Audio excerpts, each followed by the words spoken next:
What is racism to you? Racism is discriminating or treating people differently because of the color of their skin or their background. Okay. Have you ever experienced a form of racism? Against myself? No. I really haven't, other than... no, not really, no. Okay. What ways have we as Americans tried to take action against racism? Well, there's still a ways to go. It seems like we've done a lot in making it against the law to discriminate against people based on race, and making our schools and our workplaces much more fair and equitable. Have the actions worked at all? Yeah, they have. I think that equal pay for people, again, based on anything, making sure the people are protected has really helped a lot of people, in educating people about racism and its effects has helped as well. What else do you think we could do to get rid of racism? I don't think you'll ever get rid of racism. I think people have biases no matter what, but I think continuing to educate people about racism and about that everyone is equal, and also holding people accountable when they are doing things that are racist, and making that part of our life would be very helpful.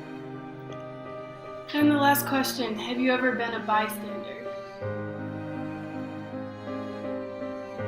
I don't know. I suppose I must have been, especially when I was probably around your age or maybe a little bit younger, and going to a school where there were only one or two people of any color other than in northern Minnesota, and I'm sure that those kids were not probably treated always the same. But I don't remember ever just being like in a crowd watching things happen. Okay, thank you. You're welcome. Yeah. Okay, interview with Rand. What is your definition of racism? Targeting a certain race for what they believe in, or like stereotyping a certain race. How have you experienced racism? Well, I'm Palestinian, so sometimes people will think, they won't call me a terrorist, but they'll call my country, people in my country, terrorists and stuff like that. Have you experienced racism outside of the U.S.? Yeah, but it was more reverse racism. I went to the Middle East, and we were treated, in Jordan, we were treated better than others because we had American passports, so they kind of wanted to not show off, but they wanted to be extra nice to us. But at the same time, since they knew we were American, they would charge us more money because they thought we had more money than them, and they kind of lie about a few things. And how did those actions make you feel? Annoyed, I guess. It wasn't really a big deal because they had a point. Yeah, obviously we had more money than a lot of the people there, so I didn't really feel that mad, I guess, that they were charging us more. I don't know. But like when it was like racism here about like the people in Palestine, then yeah, like I got really angry and upset. Have you ever been a bystander? No, I've never really like seen anyone like be racist like to someone else like in front of me, but like when like someone I know, like she said something racist but like to me, but then like not directed towards me, but she said it like while she was talking to me about like a different race, and then like I called her out on it. So what do you do, or what would you do if you saw someone be racially attacked? I would go and probably like confront the person that's being racist and like tell them why they're dumb. I guess like I would be like mean to them, kinda. Alright, thank you for your time, Rand. Yep. What's your definition of racism? Racism is like when you treat someone different because like of their like ethnicity. Have you experienced racism? Oh yeah, many times. Can you tell us the story of how you experienced racism? Right, so like there was this one time I was in Mexico and like this waitress like she was like very racist towards me. And like I felt it. And I felt it like Did she like say anything to you? yeah, like it's like no, I mean like the word gringo, it's like a very mean word. Oh, okay. Like I heard her call us gringo, which is like a white person, like a white person. And like I don't know, dude, she was like taking her time with us because like we're like these like white people, these like crazy white people. Have you ever been a bystander where you've seen some racial thing happening to someone?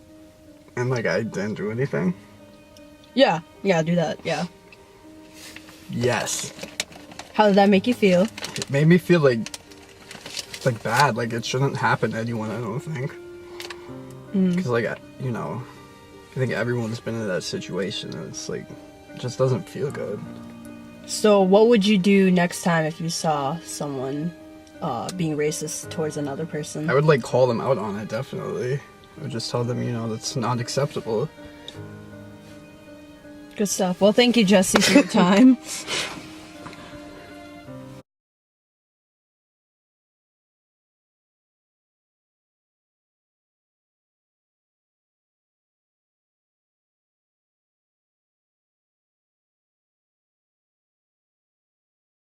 In fall 2012, the total enrollment, graduate and undergraduate, for African American males at UCLA was 660 students. That's 3.3% of the 19,838 other males enrolled here. Out of that 660 African American male students, 65% are undergraduate athletes. The number of entering male freshman students was 2,418. Only 48 of them are African American. The graduation rates for African American males at UCLA is 74%, which means out of that 48 freshmen last year, only 35 are predicted to graduate. When we were children, we learned how to mix colors with a paintbrush. We learned that white mixed with anything makes it brighter, but we wouldn't dare mix anything with brown or black, or else our entire creation would be ruined. What we failed to realize was that the untouched dark section of the paintbrush palette became the symbol of the melanin in our skin. The painter only used us to write words that were dark enough to be noticed on a white background. So if words are all we are good for, then don't you dare tell us to silence our voices when we choose to speak. Now you tell me that I should be proud to be at UCLA, when only 35 of us are predicted to walk across that stage, when most of us are dropping out from the lack of financial aid, while Judy Olian, Dean of Anderson School of Management, just spent $647,000 on first-class flights and hotel stays. But waiting for an apology is asking for the impossible, because no snowflake in an avalanche ever feels responsible. But you tell me I should be proud to be a Bruin. When we have more national championships than we do black male freshmen, it's evident that our only purpose here is to improve your winning percentage. So now black high school kids can care less about grades, just as long as the number on the back of their jersey doesn't fade. And you tell me I should be proud to be a Bruin. But according to Professor Sander, 3.3% is far too many black kids. On its perfectly paved roads, there are far too many black kids. This school is not diverse just because you put it on a pamphlet. But you'll name a building after Albert Conasol, who publicly opposes affirmative action? The action that can make our fraction on your demographic pie chart look more than just a second hand on a clock. It's all talk, just to maintain this fraudulent reputation of this institutionalized racist corporation. They don't care about the cultural limitations of being a minority in society, so we have become our own painters, with our own palettes, and we have voices that speak defiantly. So we ignite the flames to help us find the path to our future. Increasing graduations, not incarcerations, transforming education because our numbers can't be any fewer. So don't be surprised that we have become rebellious for what has happened to us. When every black student in class feels like Rosa Parks on the bus, we are trying to rewind time with role reversal as our revenge, because we have no other choice when the university refuses to come to our defense. But we have come too far to let history repeat itself. Even when they are peeling off the dark fur of the Bruin pelt, because our faces are just used to cover up from the public what's really inside. Revitalizing lies to perpetuate your disguise. Stop pretending that the wounds of our past have healed. We're not asking for a handout. We're asking for a level playing field. Those with less opportunity are fighting for their position, trying to find their place. But those with privilege are hitting triples when they were already born on third base. So with all my brother's hopes and dreams that this university has tried to ruin, how the hell am I supposed to be proud to call myself a Bruin?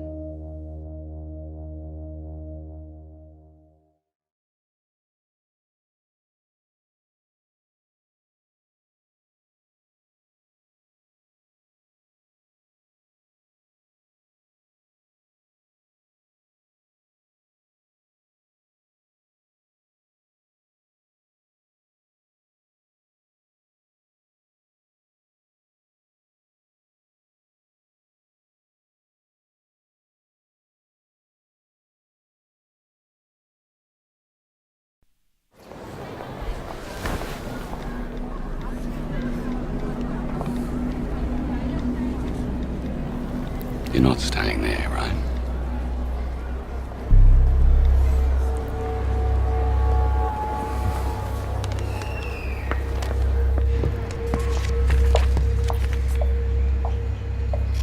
What do you think she's up to?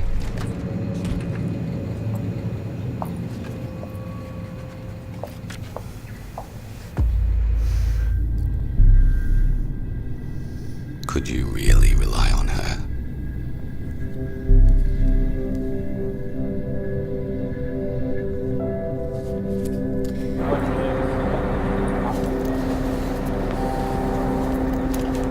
Don't make eye contact.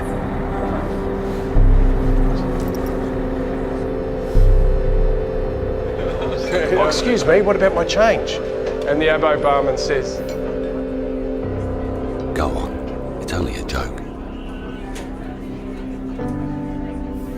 Discrimination leads to depression and anxiety in Indigenous Australians. No one should be made to feel like crap, just for being who they are.